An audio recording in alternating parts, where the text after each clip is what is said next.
of the hardest things, to see DC put down like that, to see how much this meant to him, to see, of course, him being the champion now and Jon Jones saying throughout the whole time, you're not the champion and this and that.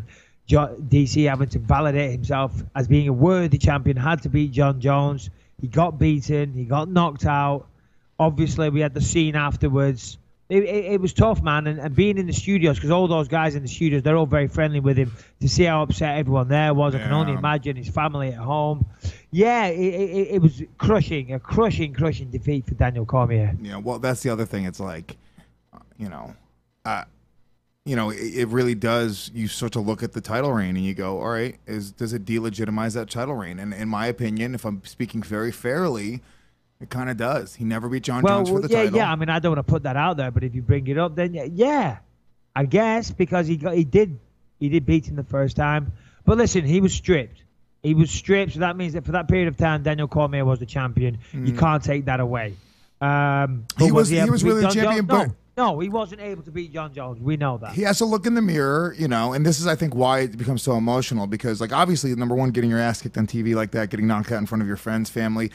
Look, it's part of the job as well. He had never been stopped before. He had only tasted defeat at the hands of Jon Jones, and it was a decision. So I'm sure that's a very emotional thing as well. But you're playing in that moment. They wake you up. First of all, he probably thought he was in Strike Force in that moment. He was like, what happened? Did I win the tournament? He had no idea where he was. It was over. But you wake up and you go, holy shit, dude, the past 2 years of my life, was this for fucking nothing? Did I just lose this belt? I never beat this guy. He was right the whole time when he's telling me, like, yeah, dude, you're not really the champion. That has to fucking really crush your spirits. Well, it does. And I came home, and as I said, my wife and my kids, they all went to the fight, bloody in the VIP section whilst I'm working. Didn't even get a thank you, but no big deal. I'm joking. But I came home, had a quick glass of wine before we all went to bed, and I'm talking to everybody. Did you enjoy it? This, that. And we got obviously talking about Daniel Cormier, and I felt so bad for him. Obviously, we're not close friends, but, we're professional friends, So I feel bad for the guy. I like the guy. And I found myself, like, really going into it, and I was feeling sorry for him. And then after a bit, I kind of said, hold on a minute. Let's just break this down. Let's be honest. He fought for the title against Anthony Johnson. Well, sorry, pardon me. He fought for the title against Jon Jones on a card that did 800,000 pay-per-view buys, and he lost by decision. But in doing so, he would have earned a shit ton of money. Then he fought on a big fight card against Anthony Johnson for the title, would have got pay-per-view, earned a ton of cash for that. Then he defended against Gustafsson in another pay-per-view event where he would have made God knows how much money. Then he fought on UFC 200, which did over 1 million buys against Anderson Silva, got a ton of money for that. We're talking several $1 million here. Then he fights Johnson again in another big fight card. Again, we're talking a lot of money here. And then he fights on this fight card at the weekend, which is Dana Sense, trending over 1 million buys. So in that period of fighting for the title and being the champion, he's made millions and millions of dollars. Probably, I would guess $6 to $7 million in a couple of years, maybe more, maybe close to $10 million. Who knows? And I was feeling sorry for him, but then I said, hold on a minute. At the end of the day, we do it. We go in there. We do it for money. He's earned a shit ton of money. He's been the champion, and he's lost. And he's a grown-ass man, and he'll deal with it. There's no need to sit here feeling sorry for him. He probably doesn't want that anyway. Yeah. And as I said, at the end of the day, were people feeling sorry for me when I've been knocked out? I've been knocked out. I've lost fights. I've lost #1 contender matchups. No one gives a fuck. No one gives a fuck about me. So I said, that's because you didn't start crying. I'm not spending too long dwelling on anybody else for losing a fight. I feel sorry for the guy. If you ever lose again, you got to fucking cry in the middle of the octagon, and then everyone's going to feel bad for you. Yeah, but, he shouldn't have done that. You thought it was bad? Well, Rogan feels bad for interviewing him. I thought it was bad because I don't mean, listen, I've never cried when I've lost a fight, okay? That's not what I'm saying, though. What I'm saying is because of how much they dislike one another, and for as classy as Jon Jones can be inside the octagon, don't tell me that wasn't the ultimate fucking revenge for Jon Jones to see DC crying. So what I mean is that we should have handled that better. Was try and save that for the private moment. Jesus Christ. Well, Jon Jones would make fun of him. Could have just been scrambled. What? Jon Jones made fun of him so much for crying the last time. No, I know. That's what I'm saying. That's what I'm saying. It was bad. I mean, it would have been good had he had avoided it. But, you know, obviously he wasn't thinking straight. He was highly emotional. He'd just been knocked out. You don't know where you are when you've been knocked out. I'll tell you that right now. You're not fully, even though you're back on your feet and you're talking to Joe Rogan and all this, you still don't know what the fuck is going on. And by the way, that was a bad knockout because I was disgusted. I mean, John McCarthy is a fantastic referee, and I respect the fact that he was trying to give DC enough time to recover because I think that's what he was doing. But from the shot that knocked him out, there was 5 other very, very hard blows that DC, took to the side or the back of the head, man. They were heavy blows and 5 more. So DC didn't know what the fuck was going on. So it wasn't a conscious decision. So I do feel sorry for the guy in that regard because let me tell you, you don't know where you are. I mean, have I ever told you the story about me after I got knocked out against Dan Henderson? No, what happened? Oh, well, I didn't know what the fuck was going on. I've been knocked out so much, and I shouldn't say the story because it gives all the Henderson fans and the Bisping haters, a reason to make fun of me. But like, I'm back in my dressing room after being knocked out. I don't know what's gone on. I couldn't understand that I just fought, and everyone was saying to me, Michael, you just fought, you lost, and I'm like, but hold on. I'm not fighting for 2 or 3 months.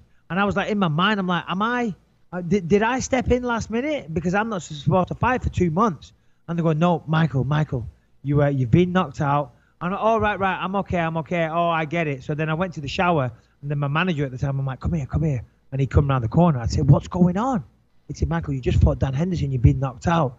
Oh, okay. And then I get in the shower. Then I come out, and I walk out. I say, hey, come here. I said, what's going on? I said, Jesus, Michael, you've been knocked out. You fought Dan Henderson.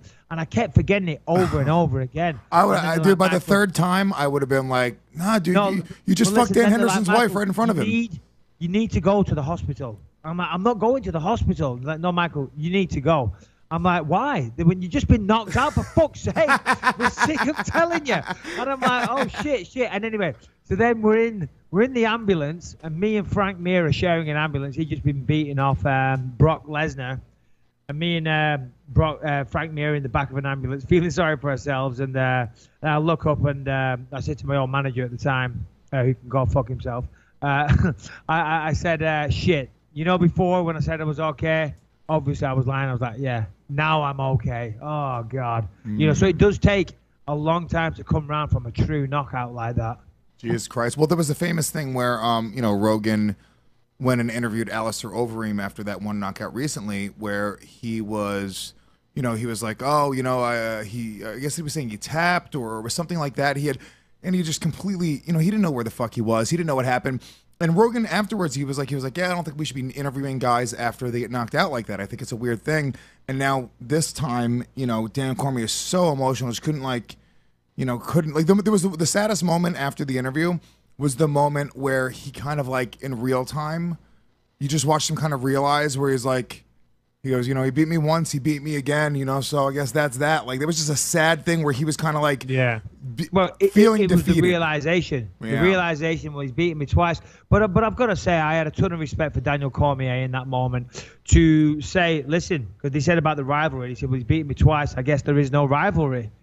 To say that, took a lot of self-awareness and honesty. And to be like that, even with the animosity at that moment in time, I was like, man, they were powerful words. And I really respected him for saying it. But there is a rivalry still, because I got to be honest with you, I feel like that was the best there is a thing rivalry. There's still going to be a fucking rivalry. And when he sees him, they're still going to go at each other 100% because, listen, I mean, Jon Jones said it leading up to it, leading up to the fight week. He said, the thing that bothers me about DC is that he needs to understand that he's the baddest motherfucker on the planet apart from me. And once he accepts that, he'll be okay. But until he accepts that, then we got a problem. Or it was something like that, something along those lines, which was a really good line from Jon Jones. Yeah. He's such a cocky dick. Here's my problem with him. It's like, dude, just be the bad guy. Go be the bad guy, and I think I love you because he is. I mean, dude, in my opinion, great fucking bad guy. That. In my opinion, you think it was not a great Jon Jones. I was super impressed. I thought for him to get aggressive the way it was, I know DC was bringing the fight to him. I thought it was a really, I was so impressed. It was the most aggressive we've ever seen him, and I don't know. I think Daniel Cormier is head and shoulders above most other guys. I mean, every other guy in the division, and then I think Jon Jones is head and shoulders above him. So for him to be able to nullify DC the way DC was bringing it to him pretty fucking incredible. I think, in my opinion, Jon Jones became the pound for pound best fighter in the world with that victory. You know, he returned to form. You know, he beat a guy who's just beating everybody. I know Anthony Johnson said before the fight he wants to see how this one goes because he might be motivated to come back, and obviously he meant if Jon Jones wins. Look, there's still a compelling fight there. Well, that's the fight that I want to see. I mean, people are talking now about Jones and Brock Lesnar, which, come on, that will be awesome, and I would definitely watch it.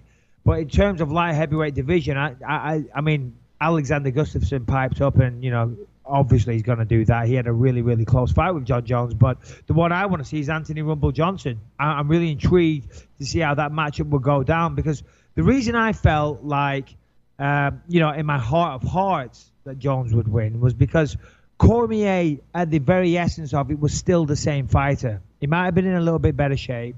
He might have been on a bit more confidence. You know, his confidence was a little higher, all that type of thing.